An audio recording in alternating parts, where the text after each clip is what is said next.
Welcome back to the Incurable Collector. This Mitchell VistaVision camera was designed in 1954 by Paramount. It eventually failed, but it did find life as a special effects camera.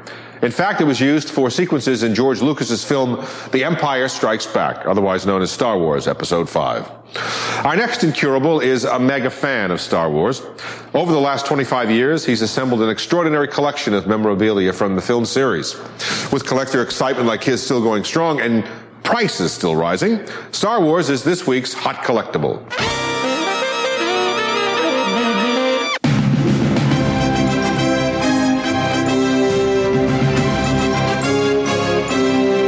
Darth Vader, Yoda, Luke, Leia, and Han icons from a galaxy far, far away with escalating bounties on their heads.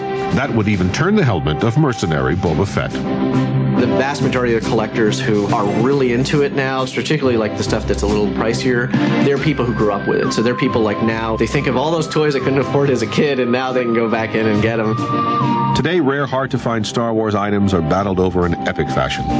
These limited edition lightsabers, which retailed for $250 just a few years ago, can now fetch as much as $1,000. This imposing Darth Vader figure will sell at shops for $4,500. And prototype packaged action figures, like Lando Calrissian here, can often trade for as much as $5,000.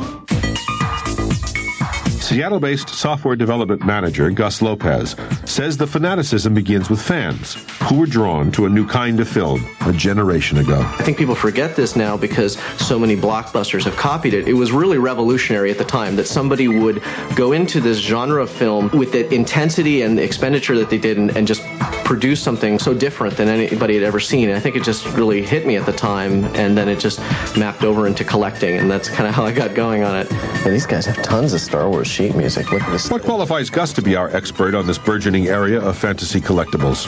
Just take a look around his 4,000 square foot tri-level home he shares with his wife, Pam. There's 7 rooms that I have for Star Wars rooms, so we try to keep the living room, dining room, kitchen relatively normal, although it's all subjective. When people see big Darth Vader and big Anakin in the living room, I don't know if they think that's normal.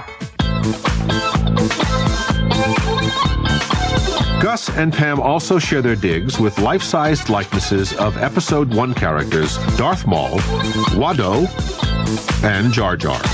Gus's extensive collection, valued at well over $100,000, even extends to actual props used in the making of the Star Wars films. This is the original Death Star model from Star Wars. Actually, I have a photo of it here. This is with Dennis Muren next to the model.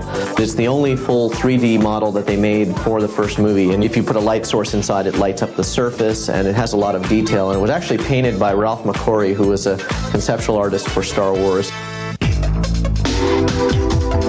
How do you get started? When Gus began collecting seriously as a young adult, he discovered he already had a good beginning scattered around his parents' home. This is a complete set of the loose vintage Star Wars action figures. The top half of this really consists of my childhood action figures. I saved all the ones I had starting in 1978 when they were released, and then I completed my set years later. This figure, for example, was exclusive to a Sears catalog mail-in, so that one is worth a little bit more, can fetch $100, but most of them are in the vicinity of about $10 a figure.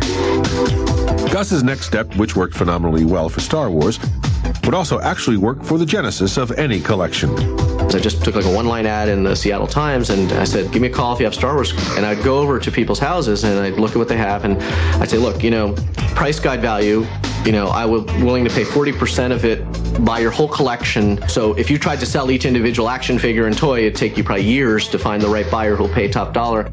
And then what I do is I'd buy these collections, keep a good chunk of it, sell the rest of it, make my money back, and then just keep doing this. And I just built up this massive collection just doing that. There was so much vintage Star Wars stuff around. Gus soon discovered that Star Wars collecting could take on some surprising forms. This is the cereal room, and this is probably the most comprehensive set of Star Wars cereal boxes anywhere. Many of these boxes are 20 years old, and you got to imagine how many people save a cereal box 20 years old. It's not that they're particularly valuable or anything, it's that was so challenging to try to put a set together. Another area Gus is always adding to is his Star Wars Celebrity Yearbook collection. These can trade for as much as $600 apiece. So you have Carrie Fisher, and you can kind of see her in the lower right-hand corner of that yearbook. Harrison Ford, he's in Homeroom 173. George Lucas's high school yearbook, he's right there. Gus advises novice collectors to be on the lookout for store promotions. This life-sized Luke Skywalker cutout came with a very appealing price tag. That's free, yeah. And what's great about this kind of thing is these actually end up going for some serious money years down the road, and you pick them up for nothing because they don't make that many store displays, and not many of them are saved. Collector, be warned.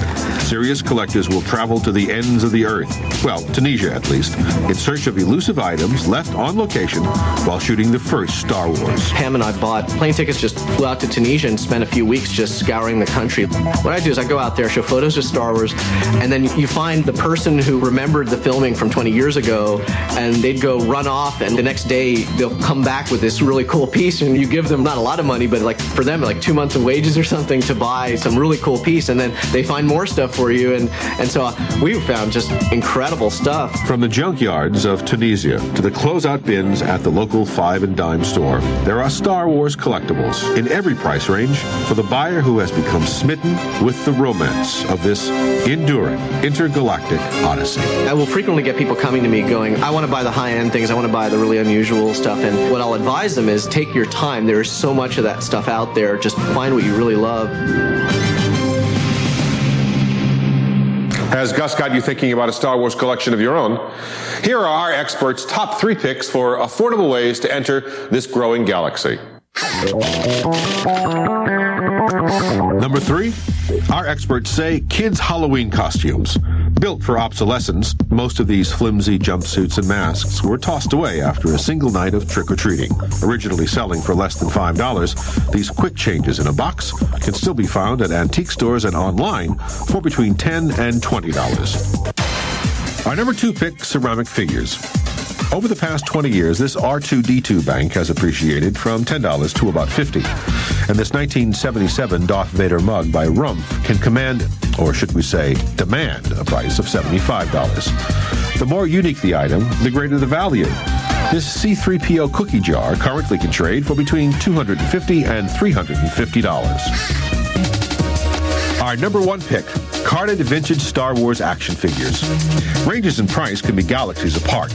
This Princess Leia figure from The Empire Strikes Back can go for $100 in mint condition, while this Luke Skywalker, part of the first series of 12 Star Wars figures ever made, could be worth $400. A very rare figure, like this Power of the Force Anakin Skywalker, which was never released in the United States, can currently trade for $3,000 and up. For information on our experts' top picks and more, visit our website at ane.com/collector.